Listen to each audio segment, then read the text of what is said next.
수십억 아파트가 즐비한 이 땅 아래 부모님이 목숨처럼 아낀 30원이 묻혀 있다는 걸 아십니까?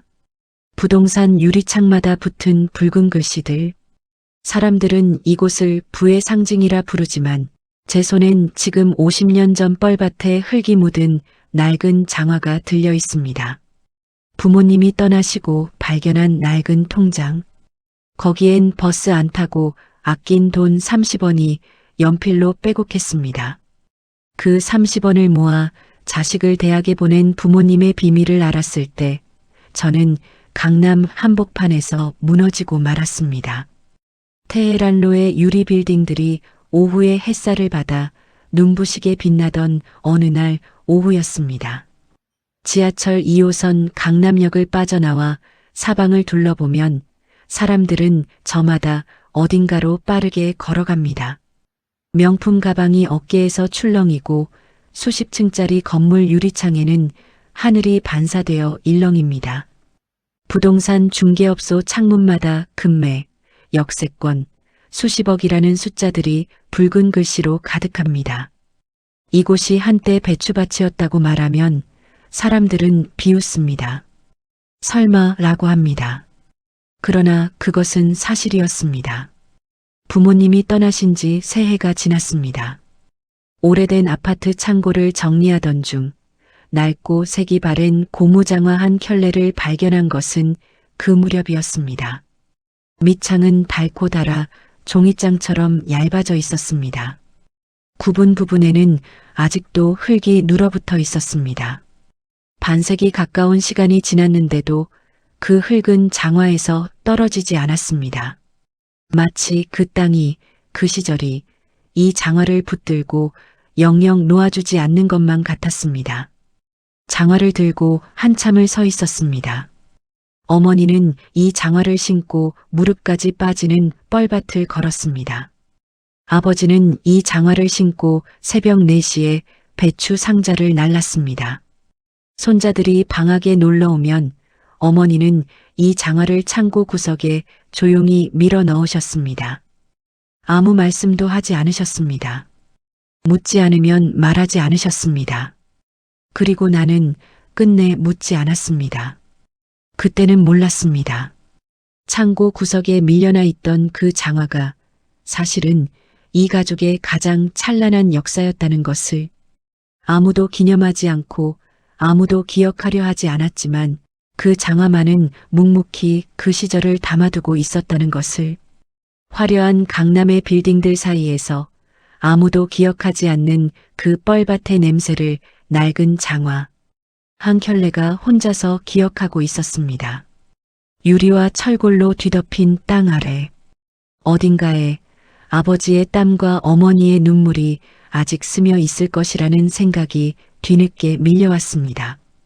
그날 이후 오래 외면해온 질문이 가슴 한가운데서 천천히 떠오르기 시작했습니다. 그분들은 왜 그 황무지로 가셨던 것이었습니까?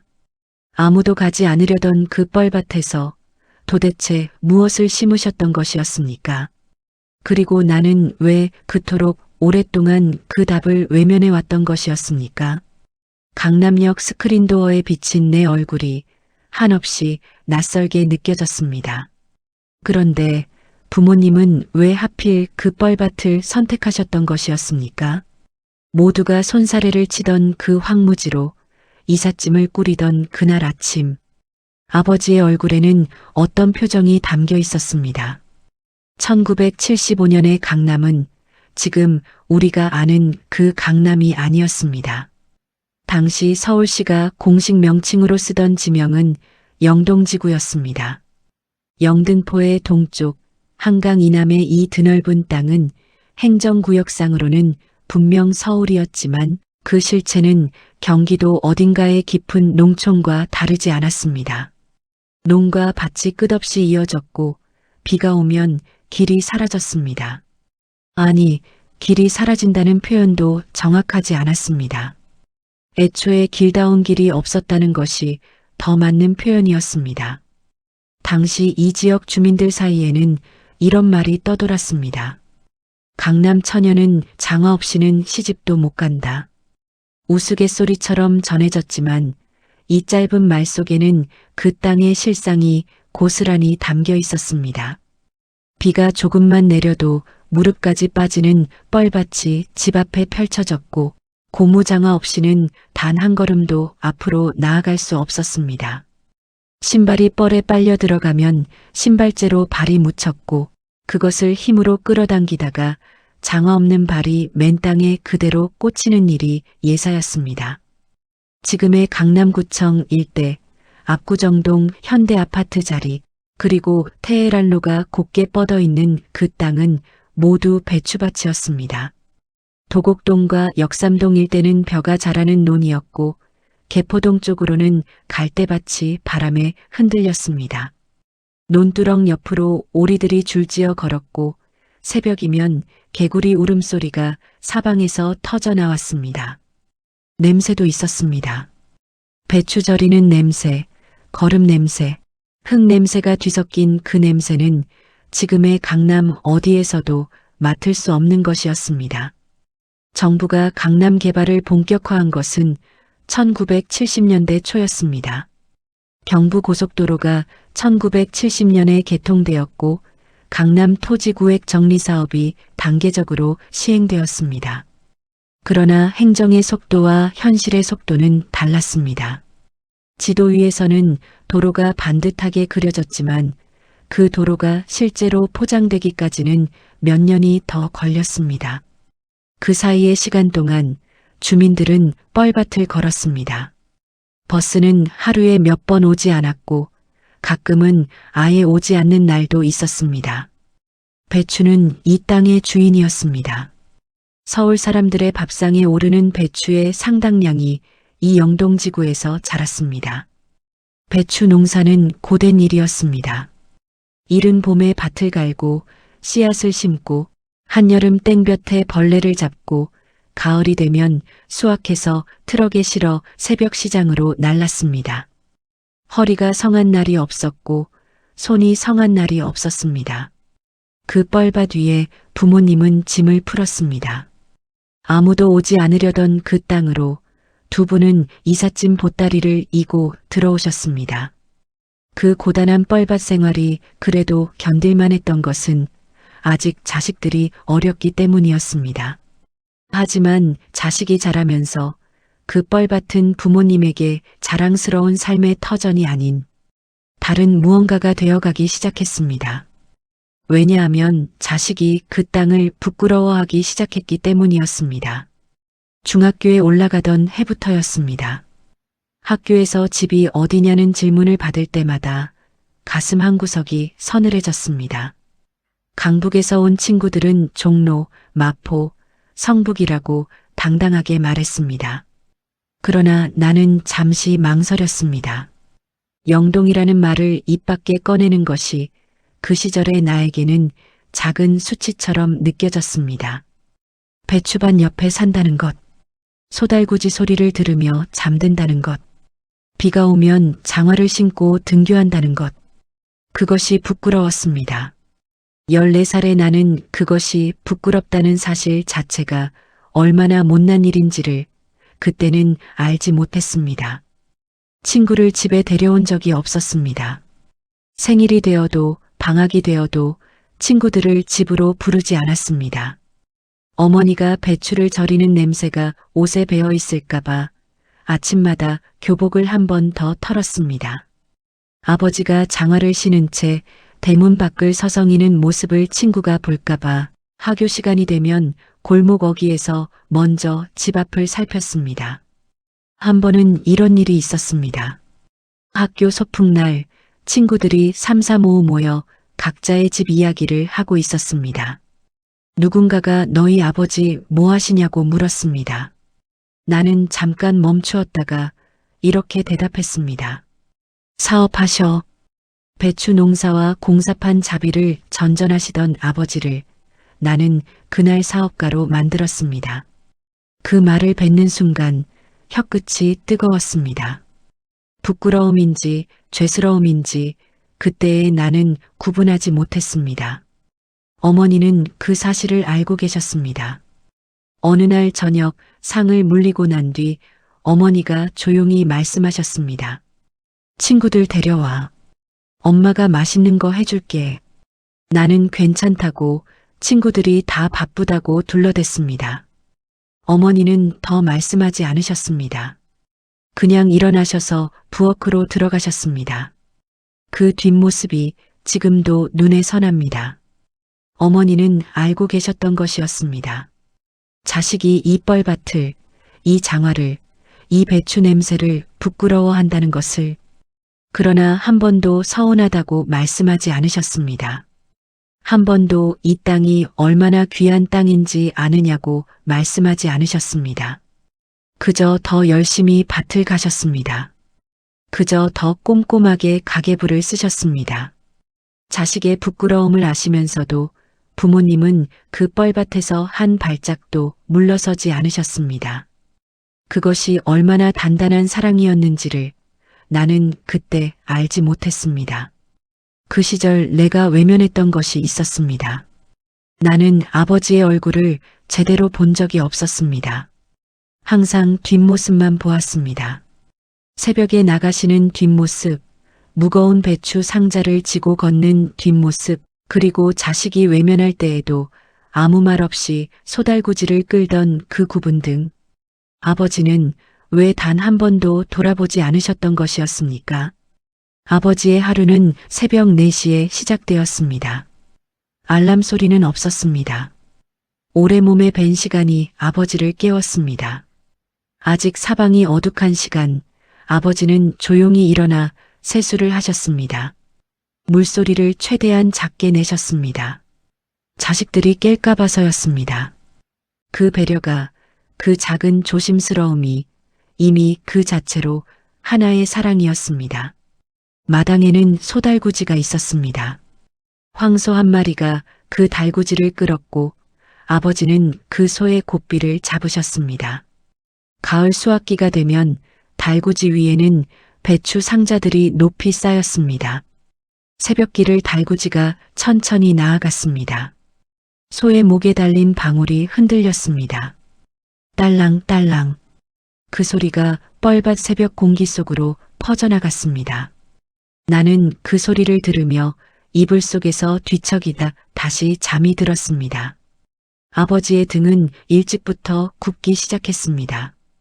무거운 것을 지고 나르는 세월이 쌓이면 등이 먼저 그 무게를 기억한다고 했습니다. 아버지의 등은 그 세월의 무게를 고스란히 담고 있었습니다. 허리를 곧게 펴지 못하셨지만 아버지는 그것을 불편해하지 않으셨습니다. 그냥 그렇게 되어 있는 것이라고 여기시는 것 같았습니다. 한 번은 학교가 일찍 파하는 날이 있었습니다. 길을 걷다가 저 멀리 소달구지를 끄는 아버지를 보았습니다. 그때 맞은편에서 같은 반 친구가 걸어오고 있었습니다. 나는 순간적으로 골목으로 방향을 틀었습니다. 친구가 아버지를 볼까 봐서였습니다. 친구가 소달구지 끄는 사람이 내 아버지인 것을 알까 봐서였습니다. 아버지는 그 순간을 보셨을까요? 달구지는 천천히 지나갔습니다. 방울 소리는 멀어졌습니다. 딸랑딸랑. 그 소리가 골목 모퉁이를 돌아 사라질 때까지 나는 골목벽에 기대어 서 있었습니다. 가슴이 쿵쾅거렸습니다. 그것이 부끄러움 때문이었는지 아니면 이미 그 안에 죄스러움이 싹트고 있었던 때문이었는지 지금도 알 수가 없습니다. 아버지는 그날 저녁 아무 말씀도 하지 않으셨습니다. 밥상에 마주 앉아 밥을 드셨습니다. 국을 드셨습니다. 배추김치를 드셨습니다.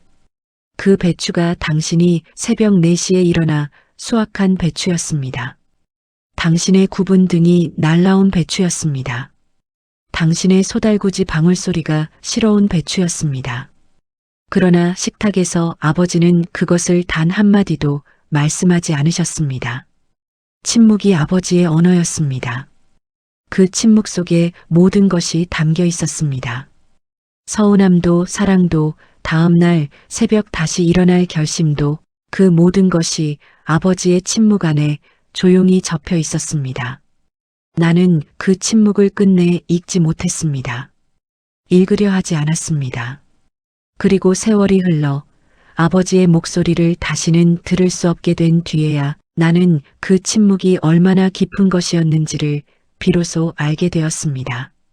그런데 아버지의 침묵에는 나는 알지 못했던 비밀이 있었습니다. 부모님이 돌아가신 후 오래된 장롱 서랍 안쪽에서 낡은 통장 한 권이 나왔습니다. 표지는 발에 있었고 빼곡한 숫자들이 연필로 적혀 있었습니다. 그 숫자를 읽어 내려가던 순간 나는 그 자리에서 무너지고 말았습니다. 장롱 서랍 안쪽에 그것이 있었습니다. 부모님이 쓰시던 낡은 장롱이었습니다. 겉은 오칠이 벗겨져 있었고 서랍을 당기면 삐걱거리는 소리가 났습니다. 유품을 정리하면서 그 서랍을 열었을 때 맨 안쪽 구석에 낡은 고무줄로 묶인 작은 뭉치가 있었습니다. 통장 2권과 메모 용지 몇 장, 그리고 빛이 바랜 영수증 몇 장이 가지런히 접혀 있었습니다. 고무줄을 풀었습니다. 손이 약간 떨렸습니다. 통장 표지에는 은행 이름 대신 어머니의 글씨로 이렇게 적혀 있었습니다. 애들 것, 2글자, 그것뿐이었습니다. 통장을 펼쳤습니다. 첫 페이지부터 마지막 페이지까지 숫자들이 빼곡했습니다. 입금 날짜, 금액, 그리고 그 옆에 연필로 작게 적힌 메모들이 있었습니다. 배추 한 트럭, 14,500원, 공사판 사흘치, 8,400원, 콩나물 아낀 것, 50원, 버스 안 타고 걸어온 것, 30원. 숫자들이 눈앞에서 흔들렸습니다. 10원, 30원, 50원. 단위가 너무 작아서 처음에는 잘못 읽은 줄 알았습니다. 그러나 잘못 읽은 것이 아니었습니다. 부모님은 그렇게 모으셨습니다. 버스를 타지 않고 걸어 아낀 30원, 반찬 하나를 덜어 아낀 50원, 그 돈들이 차곡차곡 쌓여 통장 안에 담겨 있었습니다. 그리고 그 수십 개의 작은 숫자들이 모여 어느 해 봄에 딱 한 번 크게 빠져나가는 날이 기록되어 있었습니다. 대학교 1학기 등록금, 일시 출금. 그날 하루 빠져나간 금액을 채우기 위해 부모님은 몇 달을 10원 단위로 아끼셨습니다. 콩나물을 덜 사셨습니다. 버스 대신 걸으셨습니다. 새벽 4시에 일어나 더 많은 배추 상자를 나르셨습니다. 그렇게 모은 돈이 등록금이 되었습니다. 그 등록금으로 자식은 대학에 갔습니다. 메모 용지에는 다른 기록들도 있었습니다. 큰애 명동 나들이 500원 줌, 작은애 소풍 용돈 300원, 애들 신발 사줌 1200원. 자식에게 쥐어주는 돈 앞에는 아끼고 절약했다는 메모가 없었습니다. 그냥 주셨습니다. 버스를 걸어서 아낀 30원을 16번 모아야 겨우 500원이 되는데 그 500원을 자식의 명동 나들이 용돈으로 아무렇지 않게 내어주셨습니다. 그리고 그날 어머니는 버스를 타지 않고 집까지 걸어오셨을 것이었습니다. 그 걸음이 얼마나 가벼우셨을지 아니면 얼마나 무거우셨을지 나는 이제 영원히 여쭤볼 수가 없습니다. 영수증들을 한 장씩 펼쳐보았습니다. 시장에서 무언가를 사고받은 영수증, 종묘사에서 배추 씨앗을 산 영수증, 그리고 이름 모를 금융기관에서 발급된 것으로 보이는 불입증서 한 장이 있었습니다. 불입증서 위에는 어머니 손글씨로 딱 3글자가 적혀 있었습니다. 애들 미래. 통장을 덮었습니다. 더 이상 볼 수가 없었습니다. 뻘밭에서 아끼고 또 아낀 10원들이 결국 자식의 미래가 되어 있었습니다. 부모님은 그것을 당연한 일처럼 하셨습니다. 자랑하지 않으셨습니다. 서운하다 하지 않으셨습니다. 그냥 그렇게 사셨습니다. 그 통장을 발견한 순간 나는 비로소 알게 되었습니다. 부모님이 그 뻘밭을 떠나지 않으셨던 이유를. 그것은 땅에 대한 미련이 아니었습니다. 투자도 기대도 아니었습니다. 그 배추밭은 부모님에게 단 하나의 의미였습니다. 그리고 그 의미를 깨닫는 순간 수십 년간 가슴속에 쌓여있던 무언가가 한꺼번에 무너져 내렸습니다. 강남은 이제 대한민국 부의 상징이 되었습니다. 아파트 한 채에 수십억, 상가 한 칸에 수십억, 땅 한 평에 수천만 원. 뉴스는 연일 강남의 집값을 전합니다. 투기, 재건축, 갭투자. 강남이라는 두 글자 앞에는 늘 욕망과 부의 언어들이 따라붙습니다. 그리고 많은 사람들이 강남을 이야기할 때 그 땅이 원래 무엇이었는지를 묻지 않습니다. 그 땅이 배추밭이었다는 것을, 그 배추밭에서 누군가의 부모님이 10원을 아끼며 살았다는 것을 아무도 말하지 않습니다. 통장을 발견한 다음 날 오래된 사진 한 장을 찾았습니다. 1977년이라고 뒷면에 적혀 있었습니다. 흑백 사진 속에서 아버지가 소달구지 옆에 서 계셨습니다. 배추밭을 배경으로 찍은 사진이었습니다. 아버지는 웃고 계셨습니다. 허리가 이미 조금 굽어 있었고 손에는 장갑도 끼지 않으셨습니다. 그 손의 손마디가 사진 속에서도 굵고 투박하게 보였습니다. 그 사진을 보는 순간 무언가가 무너지는 소리가 났습니다.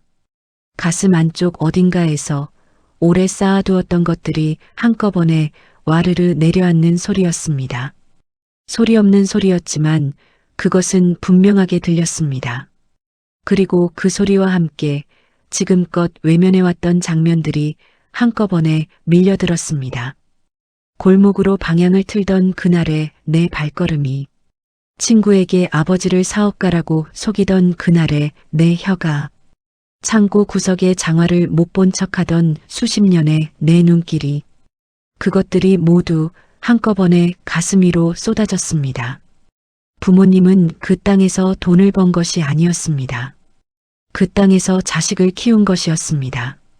배추 한 포기를 팔아 30원을 벌고 그 30원을 통장에 넣고 다시 새벽에 일어나 밭을 갈고 다시 배추를 심고 다시 수확하고 다시 날랐습니다. 그 반복 속에서 자식의 등록금이 생겼고 자식의 신발이 생겼고 자식의 명동 나들이 용돈 500원이 생겼습니다. 그 배추밭은 부모님의 투자처가 아니었습니다. 부모님의 몸 자체였습니다. 피가 돌고 살이 붙어 있는 살아있는 몸이었습니다. 그것을 나는 부끄러워했습니다. 참회라는 말이 있습니다. 지나간 잘못을 뉘우치고 마음 아파하는 것이라고 사전에 적혀 있습니다. 그러나 그날 가슴 속에서 터져 나오던 것은 사전 속의 그 단어보다 훨씬 크고 무거운 것이었습니다. 그것은 단순한 후회가 아니었습니다. 돌이킬 수 없다는 사실 앞에서 느끼는 말로 표현할 수 없는 종류의 고통이었습니다. 부모님은 이미 이 세상에 안 계셨습니다. 그분들에게 미안하다고 말할 수 있는 시간은 이미 지나가 버렸습니다. 그 배추밭이 얼마나 귀한 땅이었는지, 그 뻘밭에서 버텨온 세월이 얼마나 빛나는 것이었는지를 살아계실 때 한 번이라도 말씀드릴 수 있었더라면 그 후회가 회한이 되어 가슴에 박혔습니다. 강남의 땅값이 오르는 동안 부모님의 무릎은 닳았습니다. 아파트가 솟아오르는 동안 아버지의 등은 굽었습니다. 빌딩의 유리가 반짝이는 동안 어머니의 손마디는 굵어졌습니다. 그 모든 것이 막교환된 것이었습니다. 땅의 가치가 오른 것이 아니라 부모님의 몸이 그 땅 속으로 녹아 들어간 것이었습니다. 배추밭은 부동산이 아니었습니다. 부모님의 청춘이었습니다. 그렇다면 이제 나는 무엇을 해야 하는 것이었습니까? 사과를 해야 합니까? 눈물을 흘려야 합니까? 그러나 그 모든 것을 받아줄 두 분은 이미 이 세상에 계시지 않습니다. 닿을 수 없는 곳으로 가신 분들에게 남겨진 자식이 할 수 있는 일은 단 하나뿐이었습니다. 그 아스팔트 아래 묻혀 있을 흙길을 향해 이제라도 말을 건네는 것이었습니다. 테헤란로 한복판에 섰습니다. 왕복 10차선 도로 위로 차들이 쉬지 않고 달렸습니다. 아스팔트는 반들거렸고 도로 양옆으로는 은행과 빌딩과 카페들이 빼곡하게 들어차 있었습니다. 이 아스팔트 아래 어딘가에 아버지가 소달구지를 끌고 지나다니던 흙길이 묻혀 있을 것이었습니다. 어머니가 장화를 신고 걷던 뻘밭이 잠들어 있을 것이었습니다. 그 위에 서서 오랫동안 말을 찾았습니다. 아버지, 저입니다. 그날 골목으로 몸을 피했던 그 못난 자식입니다. 아버지가 소달구지를 끌고 지나가실 때 친구가 볼까봐 방향을 틀었던 그 아이입니다. 아버지의 굽은 등을 본 척하지 않았던 그 자식입니다. 이제야 여기 서서 그 말을 합니다. 미안합니다. 그 말 한마디가 그토록 무거웠습니다. 어머니, 저입니다. 배추 냄새가 옷에 밴다고 아침마다 교복을 털었던 그 아이입니다. 친구들을 집에 데려오지 않았던 그 자식입니다. 어머니가 친구들 데려와라고 하셨을 때 괜찮다고 손을 저었던 그 아이입니다. 어머니는 그날 부엌으로 들어가시면서 무슨 생각을 하셨습니까? 서러우셨습니까? 아니면 그냥 내일 더 열심히 밭을 갈아야겠다고 생각하셨습니까? 묻고 싶은 것들이 너무 많습니다. 그러나 이제 대답을 들을 수가 없습니다. 낡은 통장 속 10원 단위의 숫자들을 보았습니다. 버스를 아끼고 반찬을 아끼고 그렇게 모은 돈으로 제 등록금을 내셨다는 것을 이제야 알았습니다.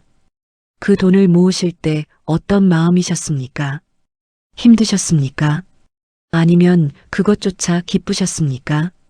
자식의 미래를 한 칸씩 채워가는 그 작은 숫자들이 두 분에게는 행복이었습니까? 생각해보면 그랬을 것 같습니다. 부모님은 한 번도 그 삶을 억울하다고 말씀하신 적이 없었습니다. 힘들다고 말씀하신 적이 없었습니다. 왜 우리만 이렇게 사냐고 하늘을 원망하신 적이 없었습니다.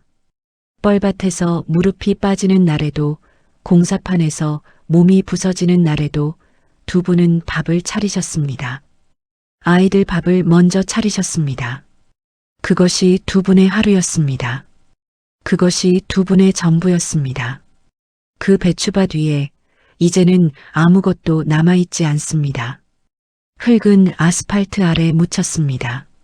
소달구지 방울 소리는 자동차 경적 소리에 묻혔습니다. 배추 냄새는 커피 냄새에 묻혔습니다. 세상은 그렇게 그 모든 것을 덮어버렸습니다. 그러나 단 하나 덮이지 않은 것이 있었습니다. 부모님의 손맛이었습니다. 돌아가시던 날까지 두 분의 손은 굵고 투박했습니다. 배추를 뽑고 상자를 들고 가계부를 쓰던 그 손의 기억은 아무것도 덮지 못했습니다. 그 손을 마지막으로 잡았던 날의 감촉이 아직도 손바닥 안에 남아 있습니다. 거칠고 따뜻했습니다. 그 온기가 이 세상 어떤 빌딩의 온기보다 오래 남아 있습니다. 아버지, 어머니, 그 뻘밭이 얼마나 빛나는 땅이었는지를 이제 압니다. 그 배추밭이 얼마나 귀한 청춘이었는지를 이제 압니다. 너무 늦게 알았습니다. 그리고 그 늦음이 남겨진 자식에게는 평생의 숙제가 되었습니다. 이 아스팔트 아래 잠든 흙길을 향해 오늘 이 말을 전합니다. 감사합니다. 그리고 정말 미안합니다. 그런데 이 이야기는 비단 나만의 것이 아닐 것이었습니다. 지금 이 영상을 보고 계신 분들의 가슴 속에도 분명 어딘가에 그런 땅이 하나씩은 묻혀 있을 것이었습니다. 아무도 기억해주지 않지만 누군가의 청춘이 고스란히 녹아들어간 그 땅. 지금 그 땅의 이름을 떠올려 보시겠습니까? 강남의 빌딩들은 오늘도 유리창을 빛냅니다. 테헤란로의 차들은 오늘도 쉬지 않고 달립니다. 역삼동 카페에서 커피 한 잔을 시키면 5,000원이 넘고 압구정동 갤러리아 백화점 앞에는 오늘도 긴 줄이 늘어섭니다. 세상은 빠르게 앞으로만 갑니다. 뒤를 돌아보는 일이 드뭅니다. 지나간 것들을 기억하는 일이 이 도시에서는 어쩐지 사치처럼 느껴지기도 합니다. 그러나 사람에게는 각자의 뻘밭이 있습니다. 어떤 분에게는 그것이 1970년대의 강남이었을 것입니다. 모두가 떠나려 하던 시골 마을이었을 수도 있습니다. 형광등도 들어오지 않던 산골 외딴집이었을 수도 있습니다. 새벽 5시에 문을 열던 작은 시장 좌판이었을 수도 있습니다. 비만 오면 천장에서 물이 새던 단칸방이었을 수도 있습니다. 모양은 다르지만 그 안에 담긴 것은 모두 같았습니다. 누군가의 청춘이었습니다. 누군가의 전부였습니다. 그 뻘밭들은 지금 어디에 있습니까?